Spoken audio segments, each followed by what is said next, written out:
Mariners eliminated from contention Saturday night after a 6-1 loss, and afterwards, emotions were running hot. Cal Raleigh not happy, and he was willing to say so. Yeah, we got to become a better team. Straight up, we've been right at this 90-game mark for a few years now. We just got to become better. Something's got to change. I don't think by any means we're a bad team this year, but it's not where we want to be. We want to be getting to the World Series. We want to be making the playoffs every single year. And in order to do that, some things have to change, and it starts with the players here in the clubhouse. So, okay, I think that's nice to hear. It starts with the players in the clubhouse, right? I love every single bit of that. Who doesn't? I mean, that's exactly what you want to hear.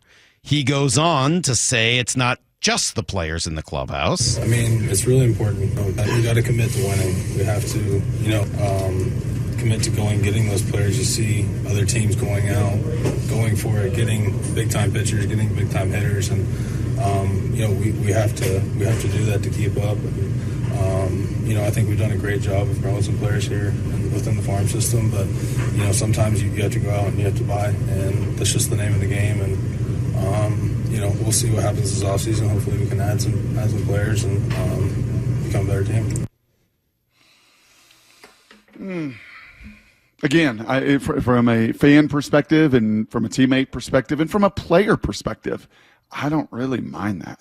It obviously puts your skip and your GM and your front office in a tough spot because then they've got to answer to it. And Scott did the following day and spoke to it. And I don't know if the comparison to Kirby was great.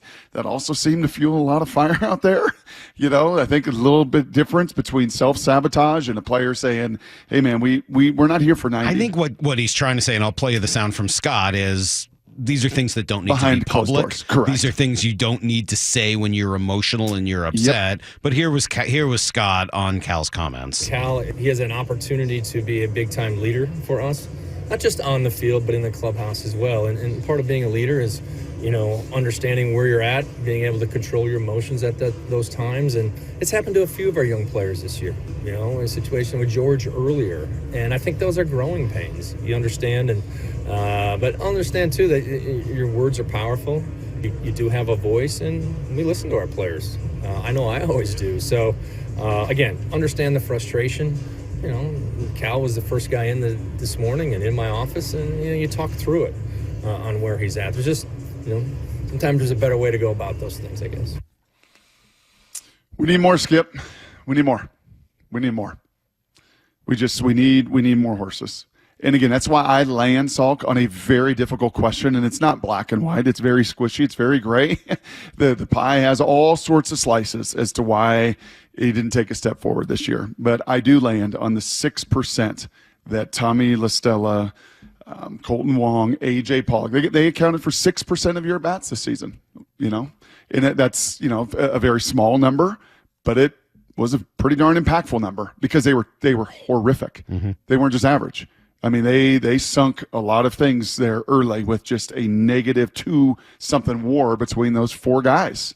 And I think that's where, hey, man, like when we come to spring, I don't want to look at an A.J. Pollock. I don't need that, right? I don't know if Tommy LaStella, Colton Wong, like, hey, man, I want a dude. I want somebody that's been there and done it, someone that's got some pelts on the wall, some championship DNA and pedigree coming in here. That's what I want. Mm-hmm. And a player is entitled to say it, and he's going to be in his lane, Salk, of what he wants.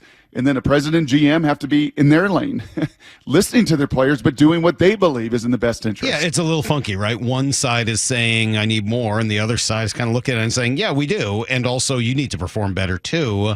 Yep. I don't know, man. I agree with Cal. I think Cal spoke a lot of the truth. So did the Roanoke, by the way, on their sign. I don't know if you saw that. Oh, they say we agree with Cal. We stand with Cal. Well, I think a lot of people are going to, and for good reason. I mean, how can you disagree with anything Cal said? Yep. I can't disagree with any of that. I think I know where Scott's coming from as well when he says, yeah, but you don't need to say that publicly. Right. And, I think the place Scott's going to find himself in a little trouble here is he says, if you're going to be a leader, you got to learn sort of. Well, I would say that the ultimate leader of this team, J.P. Crawford, came right back and said, no, he speaks for the clubhouse. I think Cal had some great comments yesterday. I know there's a big controversy about that earlier this morning, and, I'm with him on that. I think we need to go out there and really make a move to help this team win. And however it means doing that, they just got to do it. And we just got to get better. So, if there's any thought that the players are going to be like, hey, yeah, let's leave that. No, they had no problems with Cal saying what he said. And that leads me to believe that he is speaking for the clubhouse. He is speaking for a large group of people who want to put that pressure on the organization. And they've now certainly done that.